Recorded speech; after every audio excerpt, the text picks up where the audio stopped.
Comment guérir? Il existe une force psychique en chaque être humain. Cette force psychique peut être identifiée, mobilisée et fortifiée par lui pour atteindre un but conforme à son désir, celui de guérir. Selon les circonstances, on appelle cette force la volonté, la conviction, la motivation ou encore la détermination. En matière d'accompagnement et ou de soins, elle joue un rôle important et vient s'ajouter aux effets des interventions techniques d'un accompagnant et ou d'un soignant.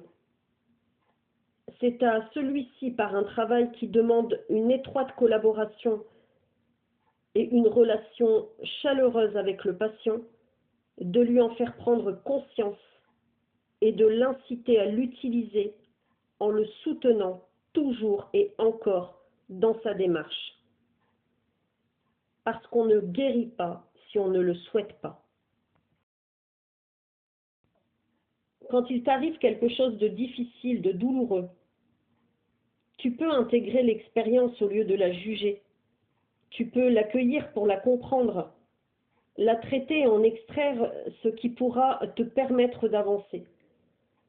Car toute expérience, même la plus douloureuse, la plus difficile, la plus traumatisante, pourra être utile si tu l'envisages comme quelque chose qui t'aide à progresser.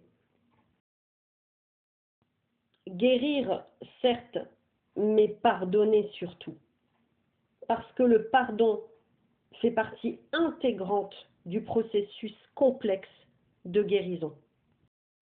Ce processus, selon moi, et ça n'engage que moi, se déroule tel le processus du deuil en 3 étapes.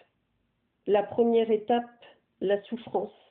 La deuxième étape, l'acceptation. La troisième étape, la libération. Parce que le deuil, c'est aussi celui de ton expérience difficile, douloureuse et ou traumatisante. Alors, lorsque tu as souffert suffisamment, soit que tu as traversé l'étape 1, tu peux décider de passer à l'étape 2, soit l'acceptation. L'étape 2, l'acceptation, c'est celle pour laquelle tu vas donner du sens à ta souffrance. Et c'est sans doute celle qui va être la plus longue à vivre.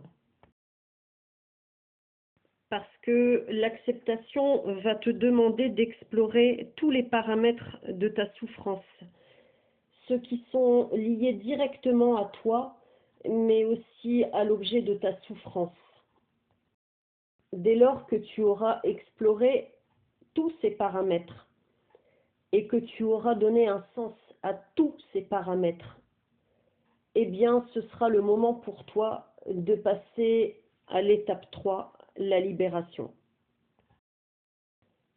Si tu en es rendu à l'étape 3, la libération, eh bien, permets-moi tout d'abord de te féliciter. Bravo à toi d'avoir souffert. Bravo à toi d'avoir accepté ta souffrance. La libération, c'est déjà la guérison, mais c'est aussi ce moment pendant lequel tu vas découvrir le pardon. Et selon tes croyances, quelles qu'elles soient, eh bien, tu mettras tout en œuvre pour aller jusqu'au bout de cette libération et donc de ta guérison. Merci à toi de m'avoir écouté et encore bravo à toi.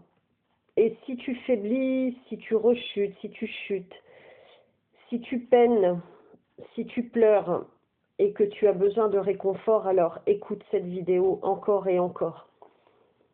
Elle a pour but de te montrer le chemin, de te réconforter et de t'apporter tout mon amour dans ce processus de guérison, ce processus de deuil.